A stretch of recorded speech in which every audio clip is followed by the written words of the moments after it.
Hey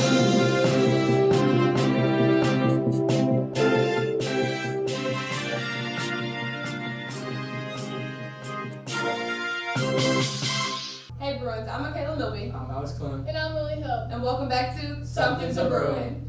The school year's coming to an end. Let's go to Tanya and Deontay to see what the juniors and seniors have to think.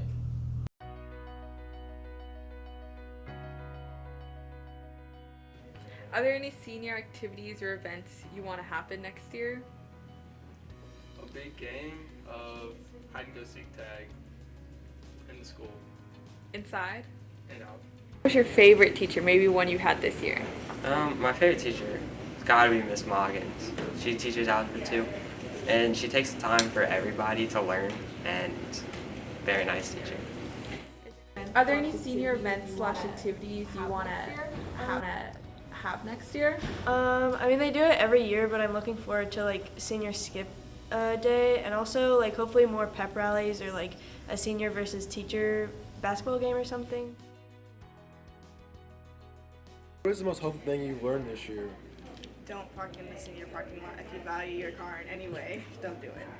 What is one piece of advice you give to rising seniors? I would tell them to start on college early, like as early as you can, maybe even in the summer, because a lot of the colleges want you to apply before November in order to be applicable for like really good scholarships and early decision. What's been your favorite class this year? Definitely being a library aide. I love Miss Conrad and being in here, and she gives us time when we need it. What was your favorite event this year? Probably prom. It's a lot better than junior prom.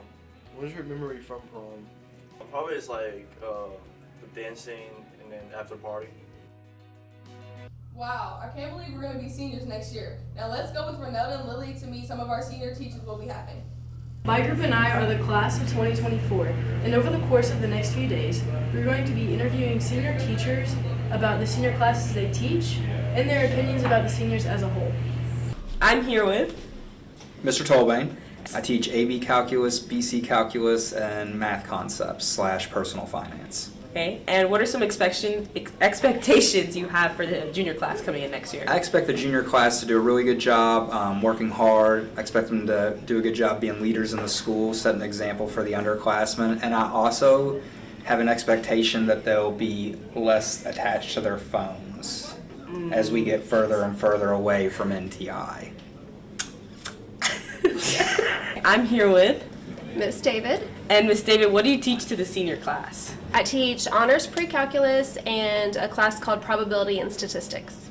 And what is something you're going to expect from the junior class coming in next year?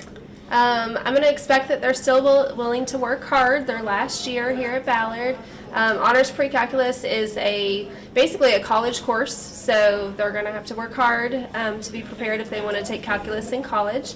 Probability and statistics, we do a lot of real-world applications, so they got to be willing to problem solve and not give up when it gets challenging. What is your name and what do you teach? I'm Courtney Gibbon. I teach 3 classes at Ballard. I teach women's literature, which is an elective for 11th and 12th graders, dual credit English, which is for seniors, and AP language and composition, which is for juniors. Now, what expectations do you have for your seniors when they come into your class? So the class that I teach is a college level course, which means that the kids are going to have to do quite a bit of reading, and they're going to get that done on their own time.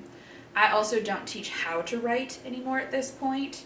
It's more of a discussion-based course where we're going to read a lot, we're going to talk a lot, and then the kids have to figure out what they want to write about.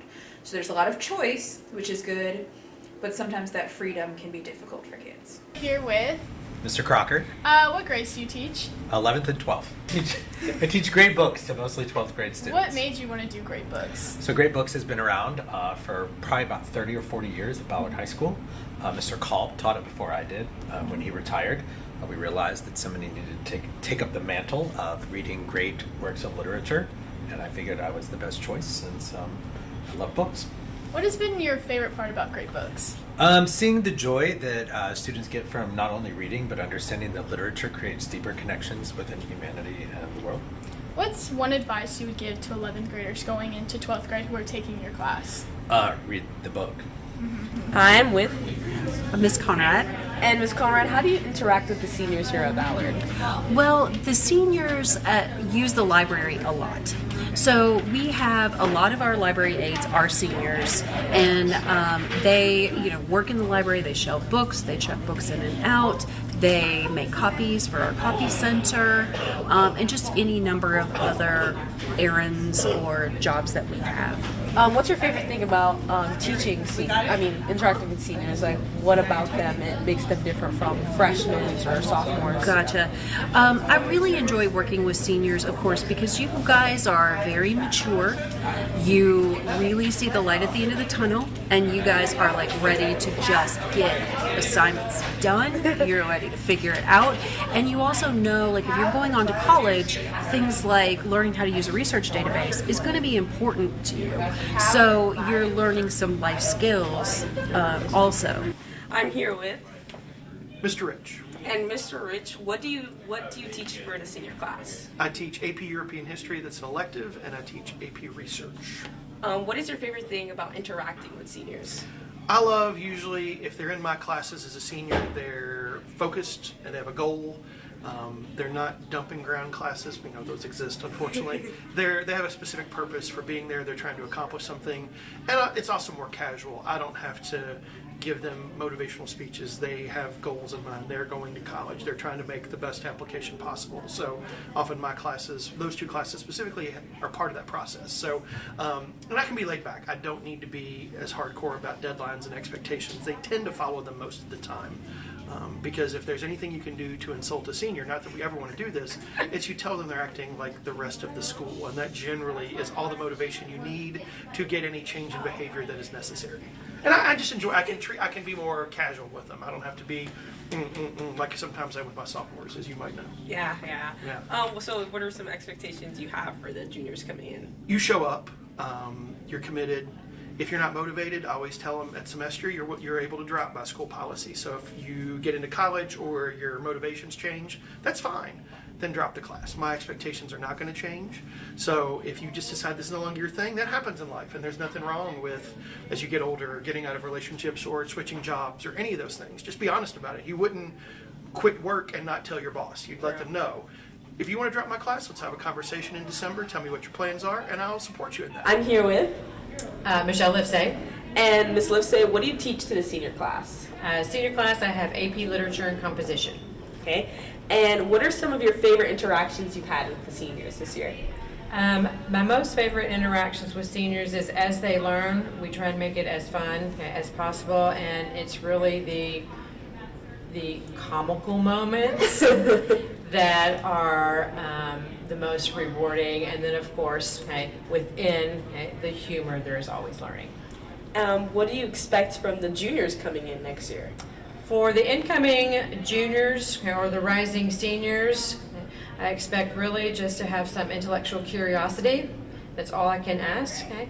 And if you have that, then you should be good to go for AP Literature. Lastly, what is something you're going to miss about the class of 23? I think before I answer that question, we need to define what the word miss means. So I don't know if you know this, but if you look it up in the dictionary, the word miss just means to notice the absence of. So you will miss anything if you notice its absence. A lot of people think of miss as being like a positive, like, oh, I'm going to miss you so much, and it's a positive. All it really means is that you notice they're not there. Okay. So I will definitely miss the class of 2023 for some positives and some negatives. What is something you're going to miss about the class of 23? They are very entertaining, and just their general enthusiasm in the classroom. What is something you're going to miss about the class of 23? I've really gotten to know them since they've been in person with me all year. I've really gotten to know their personalities, and there's a lot of them I'm going to miss, most of them. And finally, what are you going to miss about the class of 23? Well, I mean, obviously this class has been through quite a bit. There have been a lot of ups and some downs, but overall I admire the tenacity and perseverance because, 2 years ago, 3 years ago was not an easy time for any of us, yet they persevered, they did what they had to do, they're going to graduate, they're going to move forward in their lives, and someday it'll be a fun story to tell their grandkids. I don't think we're quite there yet at the fun part of it, but they had to grow up faster than they should have, and I think there's a lot of negatives to that, but also long term there's a lot of positives, because when adversity comes in your life, and it will, you're ready to handle it because you've already been through a lot. And I think that's helpful. Thank you so much. You're welcome. Also, apparently, school times aren't going to be 7:40 anymore. Really? Yeah, let's go take a look at the guys and see what they have to say. Hey, what's going on, guys? It's your boy Jacob Winburn. And I'm Alex Clem, and today we're going around Ballard and we're going to ask juniors how they feel about the start times next year for student athletes. Let's go. So I think the later school start times will negatively affect student athletes. Because if we get out of school at 3:20 and I have a game at 5, say at Mayo, I gotta go straight from after school, straight to Mayo, and then the time I get home, say I play JV and freshman or whatever, or varsity and JV, I won't be home until like 9 o'clock, which is not a lot of time for homework. Although with the later start times, you do get to sleep in later, but I do think that the later start times will negatively affect student athletes. I feel like since our practices are later in the day, we won't have as much time to do homework and like spend time with our friends, or honestly just time to do anything, because we'll be so busy with sports. But also it will help us in the mornings to give us more time to get ready.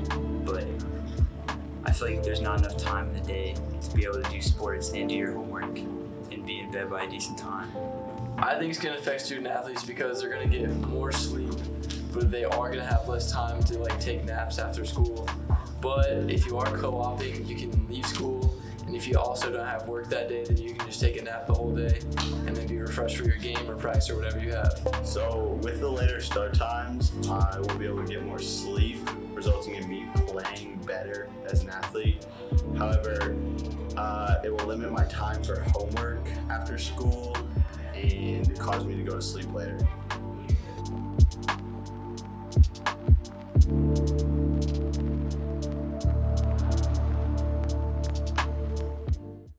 Thanks for watching. That's a wrap on 2022 and 2023. See you next year on Something's a Bruin.